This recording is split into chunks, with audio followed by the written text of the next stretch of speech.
মন খুলে গান গাওয়া যায়, মন খুলে নাম্বার দেওয়া যায় না। 100% যারা পাস করেনি সেই স্কুলের প্রধানদের গিয়ে আপনি জিজ্ঞেস করুন, তারা বলতে পারবে তাদের স্টুডেন্টদের কেন পাস করলো না। ধন্যবাদ আপনাকে। আপনি খারাপ বলছেন কেন? না, খারাপ বলছেন কেন? এটা সুন্দর রেজাল্ট হয়েছে।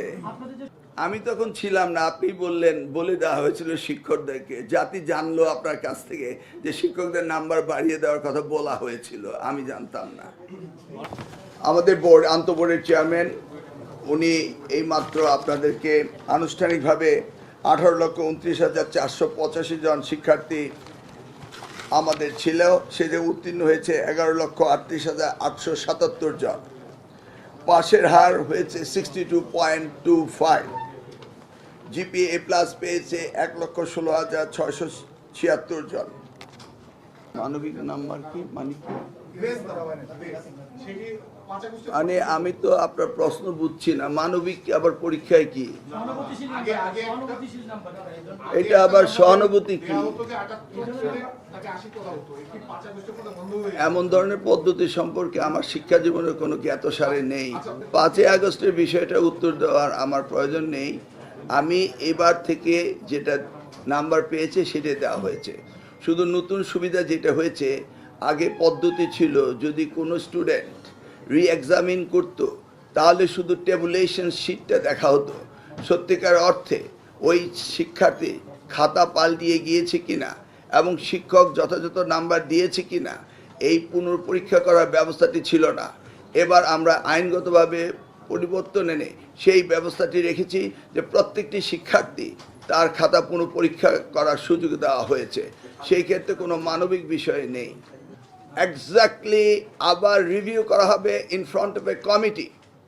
যদি কেউ কাউকে ভুলভাবে মার্কিং করে থাকে বা যেখানে যা পাওয়ার উপযুক্ত রয়েছে সেটা যদি না দিয়ে থাকে, দেয়াল বি রিভিউ কমিটি। রিভিউ কমিটির সামনে সেই খাতা পুনঃপরীক্ষা করা হবে। এক্স্যাক্টলি প্রত্যেকটি ছাত্রছাত্রী যা প্রাপ্য তা তাকে দিতে হবে। ধন্যবাদ। শেষের প্রশ্নের উত্তরটা প্রথম দিই। 100% যারা পাস করেনি সেই স্কুলের প্রধানদের গিয়ে আপনি জিজ্ঞেস করুন, তারা বলতে পারবে তাদের স্টুডেন্টদের কেন পাস করলো না। ধন্যবাদ আপনাকে। মন্ত্রী বলতে পারবে না এই বিষয়টি। কারণ আমি শেষ করছি 100% পাস করেনি সেটা ওখানে জিজ্ঞেস করেন। মাননীয় মন্ত্রীর দায়িত্ব হচ্ছে সারা দেশে শিক্ষা ব্যবস্থা যদি কোনো রকমভাবে সংখ্যায় কমতে থাকে এবং 0% যদি কোনো স্কুলে কলেজ মাদ্রাসা পাস করে সেগুলোকে অ্যাড্রেস করা। এই এক্সপিরিয়েন্সটি আমার আছে এবং সেই এক্সপিরিয়েন্সের আলোকেই আমরা কাজ করব। আমি 2001 হতে 2006 পর্যন্ত যখন পরীক্ষা সুন্দরভাবে নকলবিহীন হয়েছিল, তখন এই 0 পাস করার সংখ্যা এর 3-4 গুণ ছিল। সেটা ক্রমান্বয়ে কমে এসছে এবং সেই ব্যবস্থাগুলো আমরা অতীতেও নিয়েছি, বর্তমানও নিব ইনশাআল্লাহ। এবং আপনারা দেখতে পাবেন সেগুলি আস্তে আস্তে ভালো করছে। ধন্যবাদ। আপনি এইমাত্র এর পূর্বের প্রশ্নটি ছিল আন্তঃবোর্ডের চেয়ারম্যানের কাছে যে ভর্তি কী পদ্ধতিতে হবে। তিনি বলেছিলেন যে ভর্তি পুরনো পদ্ধতিতে, অর্থাৎ মার্ক বেসড, জিপিএ বেসড হবে। তাহলে আপনি এবার বুঝতে পারছেন যে সারা বাংলাদেশে মার্ক বেসড, জিপিএ বেসড এবং স্ট্যান্ডার্ড অ্যান্ড কোয়ালিটি অনুযায়ী স্টুডেন্ট আমরা প্রোভাইড করি সারা দেশে। তাই আপনারা দেখতে পাচ্ছেন ভিকারুননিসা আইডিয়ালে কীভাবে ভর্তির ভিড় হয়, সেইভাবে কি উপকূলীয় অঞ্চলে সেইভাবে আর্থসামাজিক অবস্থা কি সেইভাবে রয়েছে, সারা বিশ্বময় এটা রয়েছে এবং এটাকে অ্যাড্রেস করতে হবে লোকালি। আমি তো আগেই বলেছি যে আমার 2001 থেকে 2006 পর্যন্ত শতভাগ ফেল এর 5 গুণ ছিল। সেই সময় আমরা ব্যবস্থা নিয়ে ক্রমান্বয়ে সেটাকে উন্নত করেছিলাম। এবার জাস্ট অপেক্ষা করুন, ইনশাআল্লাহ। রেজাল্ট তো আজকে আসলো। আপনাদের নিউজের জন্য তো অপেক্ষা করতে হবে। আপনি আগামী রেজাল্ট পর্যন্ত অপেক্ষা করেন, দেখেন অনেক পদ্ধতি অনুসরণ করা হবে। শুধু ডাকলেই কি হবে নাকি? সিরিজ অফ সিস্টেম, এটা আমি ইন্ট্রোডিউস করেছিলাম 2001 থেকে 2006। সিরিজ আমাদের দায়িত্ব হলো এই শিক্ষা যদি খারাপ হতে থাকে সেটাকে উন্নত করা।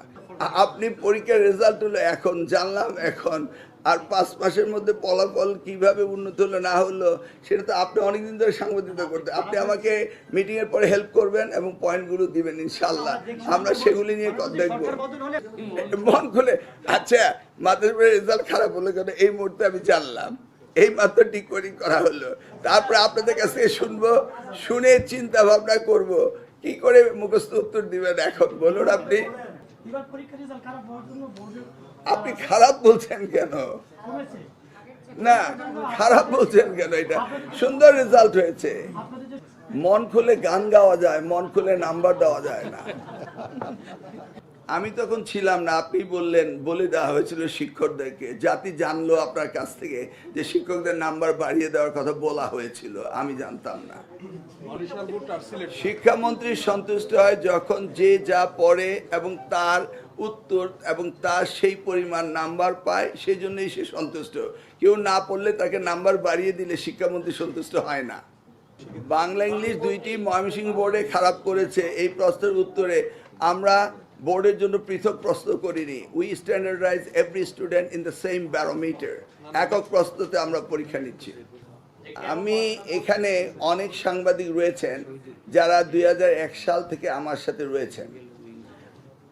আমরা যখন 2001 সালে দায়িত্ব পেয়েছিলাম, রেজাল্ট ড্রপ টু 28%। আবার যখন আমরা 2006 সালে দায়িত্ব ছেড়ে চলে গিয়েছিলাম, result raise up to 77%। That was the indicator যে আমরা রেজাল্ট যে জায়গায় ছিল সেখান থেকে ক্রমান্বয়ে উপরের দিকে নিয়ে যাচ্ছি। ইনশাল্লাহ আপনার এই প্রশ্নের উত্তর আগামী এমন দিনে যদি বেঁচে থাকি সুন্দরভাবে দিতে পারবো।